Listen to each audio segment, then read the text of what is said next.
Number 4 سورۃ النساء آیت نمبر 58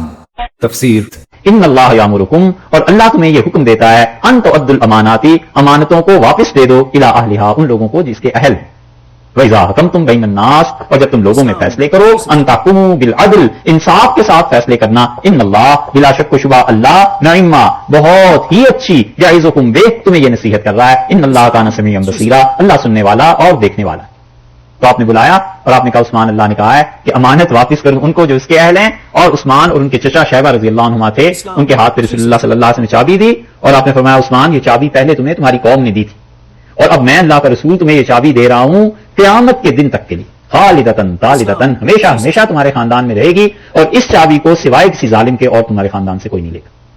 بس وہ چابی اب تک اسی خاندان میں ہے، درمیان میں یزید نے چھین لی تھی، لیکن پھر اس کے بعد پھر واپس لے دی خلافت میں انہوں نے کہا رسول اللہ صلی اللہ علیہ وسلم نے فیصلہ کر دیا تھا کہ قیامت تک اس خاندان میں رہے گی، اس کا مطلب یہ ہے کہ دوسری طرف یہ بھی ہو گیا کہ قیامت تک تم لوگ رہو گے، تمہاری نسل چلتی رہے گی۔ اسی لیے یہ فیصل کے جو باپ تھے فہد وغیرہ کے عبدالعزیز، ان کا ابتدائی دور بہت غربت کا تھا، جب تیل کی دولت نہیں شروع ہوئی تھی، تو اس وقت لوگوں نے کہا کہ یہ چابی آپ لے لیں، کیونکہ چابی جو ہے رسول اللہ صلی اللہ علیہ وسلم نے دی تھی، اور یہ فرمایا تھا کہ لوگ جو پیسے دیں گے وہ بھی تمہارا ہی حق ہے،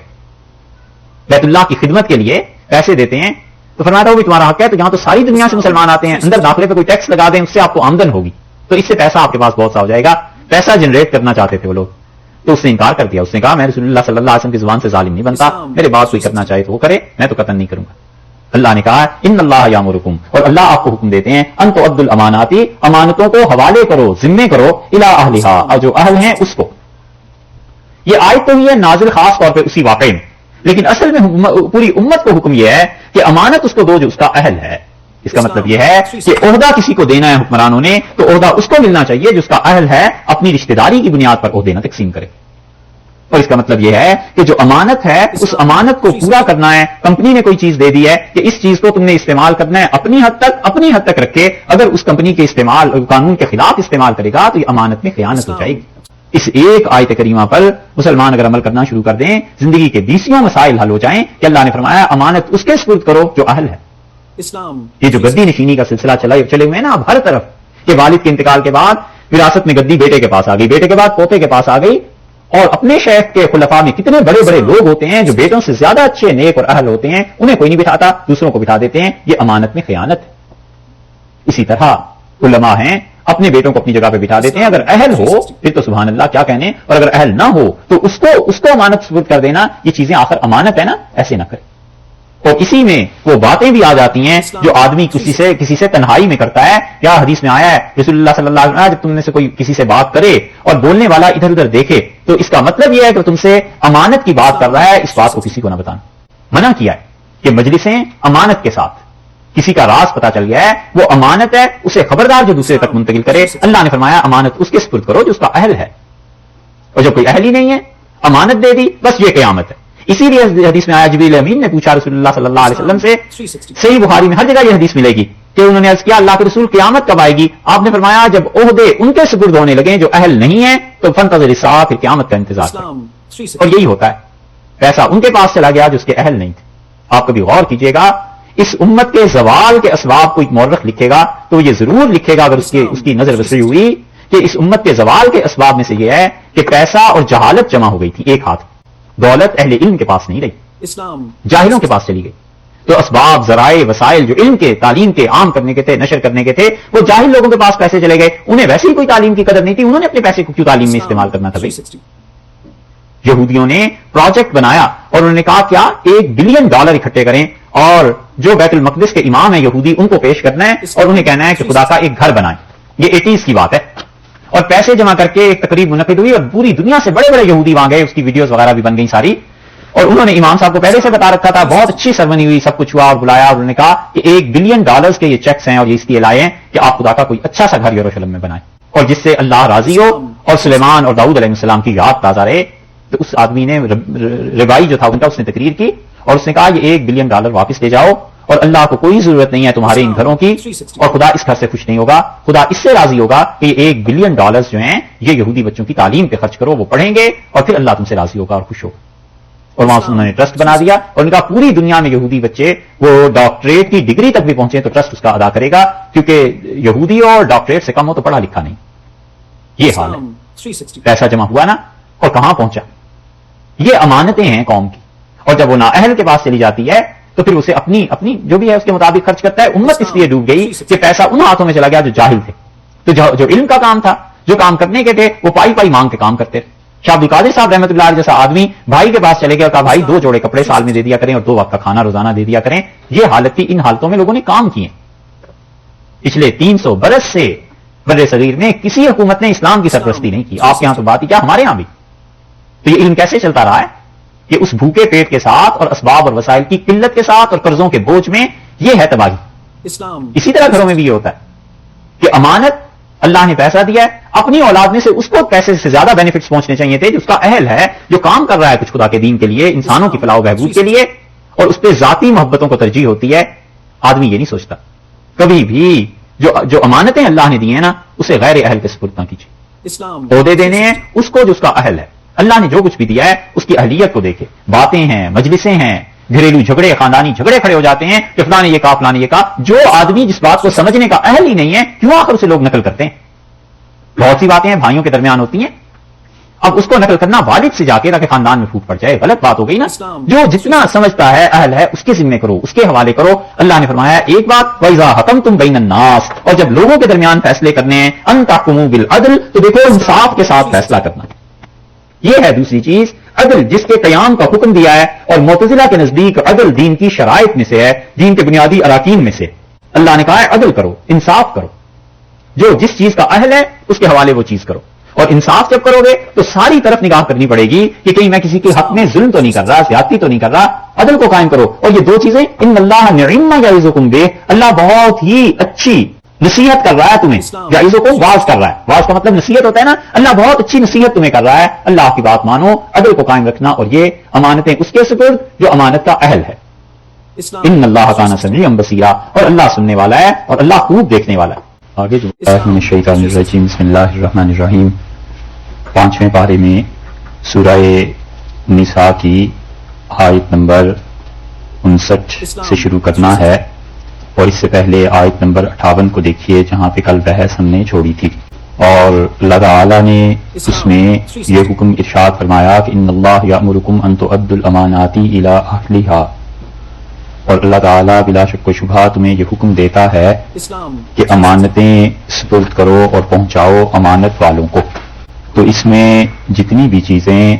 انسان کے پاس اللہ نے امانت کے طور پر دی ہیں، یا یہ کہ وہ چیزیں انسان کے پاس کسی اور نے امانت کے طور پر رکھوائی ہیں، سب کے متعلق اللہ نے یہ حکم دیا کہ ان چیزوں کو تم پہنچا دو ان تک جو اس کے اہل ہیں. اس سے معلوم ہوا کہ انسان کے اپنے جسم میں جو امانتیں اللہ نے رکھی ہیں، قوت ہے، علم ہے، دولت کمانے کی صلاحیت ہے،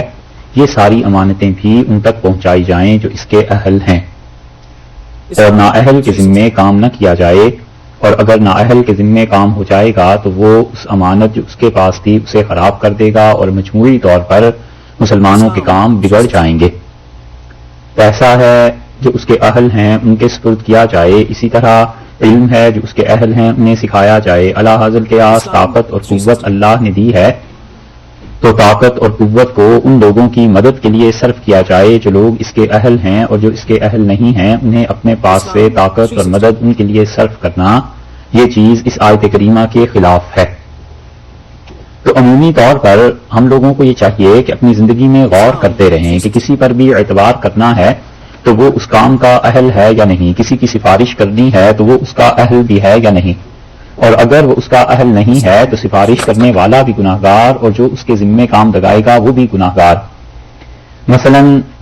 امیر ہے، گورنر ہے، کوئی اور پوسٹ ہے اس کے پاس، اور اسے اچھی طرح پتا ہے کہ میرا بیٹا اس کے قابل نہیں ہے، تو اب اس سے جو کوئی کہے کہ آپ اپنے بیٹے کو رکھ لیں یا وہ خود سے رکھ لے تو یہ سارے گناہگار ہوں گے، کیونکہ انہیں اچھی طرح اندازہ بھی ہے اور علم بھی ہے کہ یہ منصب اس لڑکے کے قابل نہیں ہے.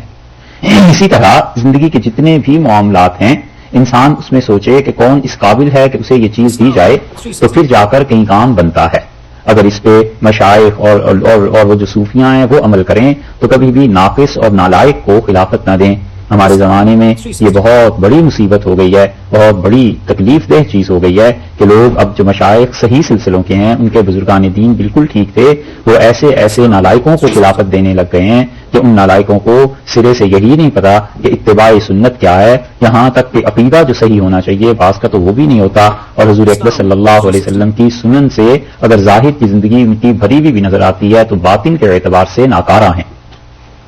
ایسے لوگ اب انہیں خلافتیں ملنے لگی ہیں، تو ظاہر ہے کہ یہ ایک نااہل کے ذمے چیز چلی گئی، تو وہ نااہل جتنی بھی تباہی پھیلائے گا وہ اپنے شیخ اور اپنے بزرگوں کے نام پر ہی پھیلائے گا، تو یہ بہت غلط حرکت ہے جو بعض جگہوں پہ اب ہونے لگی ہے، حتیٰ کہ اتنی جلدی خلافتیں مل جاتی ہیں کہ پچھلے زمانوں میں تو بزرگ اتنی جلدی بیعت نہیں کیا کرتے تھے جتنی جلدی خلافت دے دیتے۔ حضرت تھانوی نور اللہ مقدوم کے ہاں حضرت فرماتے تھے کہ جو میں بیعت میں جلدی نہیں کرتا اور بہت زیادہ دقت کے ساتھ کام کرتا ہوں، تو ایک جگہ فرمایا کہ جن کو میں بیعت کر لیتا ہوں وہ پہلے دن خلافت کے اہل ہوتے ہیں، لیکن چونکہ اپنے بزرگوں کا یہ طریقہ نہیں رہا اس لیے میں اس پہ عمل نہیں کرتا اور بہت امتحان اور ان چیزوں میں جو ڈالتا ہوں اسی وجہ سے کہ پتہ چل جائے کہ جو اس طلب کو لے کر آیا ہے وہ بھی سچا ہے یا ایسے ہی مجھے دیکھ کے متاثر ہو کے ایسے کام کر رہا ہے۔ اتنے محتاط تھے وہ لوگ، اتنے تو اب خلافت دینے والے محتاط نہیں رہے۔ اسی طرح علماء کا حال ہو گیا کہ وہ مسجد میں اپنی جگہ پر اپنے بیٹوں اولاد ان کو چھوڑ جائیں گے، قطع نظر اس کے کہ جتنا انہوں نے خود پڑھ رکھا ہے اتنا کوئی اہل بھی ہے یا نہیں، اتنا اس بیٹے کے پاس بھی علم ہے یا نہیں، اس نے تو کچھ پڑھا لکھا ہے نہیں، نہ محنت کی، باپ کی کمائی پر گزارا اتارا، اور یہ پتا تھا کہ سیٹ پکی ہے، والد کے انتقال کے بعد مسجد کس نے آنا ہے ہمیں ہی ملے گی،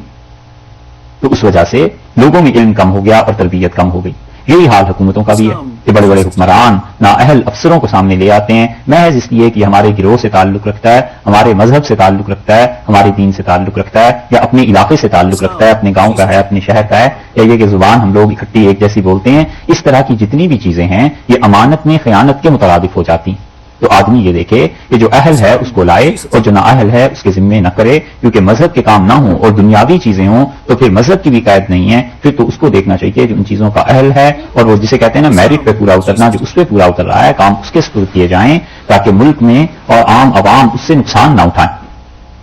دوسری بات یہ فرمائی کہ وَإِذَا حَكَمْتُمْ بَيْنَ النَّاسِ، اور جب تم لوگوں کے درمیان فیصلہ کرو، أَن تَحْكُمُوا بِالْعَدْلِ، تو فیصلہ انصاف پر مبنی ہونا چاہیے۔ یہ ایسی چیز ہے کہ اگر کوئی انسان انصاف سے فیصلہ نہیں کرے گا تو وہ ظلم کرے گا، اور جتنا ظلم کرے گا قیامت میں اتنا ہی اللہ کے ہاں پکڑا بھی جائے گا اور اتنی ہی قبر اپنی تاریخ کرے گا۔ ہمیشہ انصاف سے کام لے اور دو چیزوں کے ساتھ اپنا تعلق رکھے، یا تو انصاف کرتا رہے اور یا احسان کرتا رہے، ظلم کی طرف کبھی نہ جائے، کیونکہ ظلم دنیا میں بھی اس کا بدلہ مل جاتا ہے اور آخرت تو برباد ہوتی ہوتی ہے۔ اس لیے ارشاد فرمایا ہے کہ اذا حکمتم بین الناس ان تحکموا بالعدل، انصاف کے ساتھ تم لوگ کام کرو، جو کوئی بھی کرو۔ تو انصاف یہ نہیں ہے کہ انسان ایک طرف کی سن کے بے لاگ تبصرے اس پہ کرتا رہے، بلکہ دونوں طرف کی سنیں۔ کبھی کبھی گھر میں، خاندان میں، لوگوں میں جھگڑا ہو جاتا ہے تو صرف ایک طرف کی سننے کے بعد اس کے اوپر عمل کرنا منع کیا ہے اس سے شریعت نے۔ حتیٰ کہ بچوں کے بارے میں صرف ان کی ماں کا سن لینا کہ آج سارا دن تنگ کرتے رہے، ستاتے رہے، ایسے ہوا اور باپ نے اٹھا کے تھپڑ مار دیا، بغیر یہ سوچے کہ پوچھے تو صحیح بچے سے کہ بیٹے کیا حرکت کی، کس وجہ سے ماں کو تنگ کیا ہے۔ ممکن ہے کہ کبھی اس کے پاس ایسا عذر ہو جس کا علم ماں کو بھی نہ ہو اور بچہ والد کو بھی بتا سکے کہ یہ عذر تھا، اس وجہ سے یہ کیا تھا، اور وہ اپنے عذر میں سچا بھی، کئی مرتبہ ایسے ہو جاتا ہے۔ تو یہ سب چیزیں عدل کے منافی ہیں، اور جب انسان عدل سے کام لیتا رہے گا تو پھر اللہ کا خوف پیدا ہو جائے گا۔ اور دوسری بڑی یہ چیز کہ طبیعت سے عجلت نکل جاتی ہے، جلدی نکل جاتی ہے۔ جو ہوتا ہے نا کہ ہر کام جلدی کرو جلدی کرو، انسان کو سوچ سمجھ کر پھر کام کرنے کی عادت پڑ جاتی ہے، ٹھہر کے سوچ کے پھر کام کرتا ہے، لیکن اتنا بھی نہ سوچے۔ جیسے ابن حجر رحمۃ اللہ علیہ نے ایک لکھا ہے، ابن حجر مکی تھے، وہ کہتے تھے کہ ایک مرتبہ مصر کی جامع مسجد قاہرہ میں نے نماز پڑھی تہجد کی۔ ابن بطوطہ نے بھی ایسی چیزیں لکھی ہیں، وہ کہتے ہیں کہ نماز پڑھ کے تو میں تہجد کی دیکھا ایک آدمی وضو کر رہا ہے تو میں نماز پڑھنے لگا، فجر پڑھ لی، فجر کے بعد جب اشراق کے وقت آیا تو ابھی بھی وضو کر رہا تھا۔ تو مجھے بڑا تعجب ہوا کہ اس انسان کو کیا ہو گیا، تو میں یہ تماشا دیکھتا رہا، وضو کرتا تھا، پھر تھوڑا سا چلتا تھا، پھر آ کے وضو کرتا، پھر جاتا تھا، پھر وضو کرتا تھا۔ تو میں نے اس سے پوچھا کہ تمہیں کیا ہو گیا ہے؟ کیا میرا وضو کر لیتا ہوں، پھر جب آگے جاتا ہوں تو یاد آتا ہے کہ شاید میں نے اپنے بازو نہیں دھوئے، تو پھر سوچتا رہتا ہوں، پھر آ کے بازو دھو لیتا ہوں، پھر وضو کرتا ہوں، پھر جاتا ہوں، پھر سوچتا ہوں شاید ابھی چہرہ نہیں دھویا، پھر چہرہ دھو لیتا ہوں۔ تو میں نے کہا اللہ کے بندے تو اپنے عذاب پر ہی غور کر لے، گیلے ہیں، دھلے ہوئے ہیں۔ کہنے لگا ہاں نظر بھی کم آتا ہے نا، تو اس لیے وہ سوچتا زیادہ ہوں تو پھر بار بار وضو کرتا ہوں۔ تو میں نے کہا یہ کب سے؟ اس نے کہا عشاء سے اب تک یہی کر رہا ہوں۔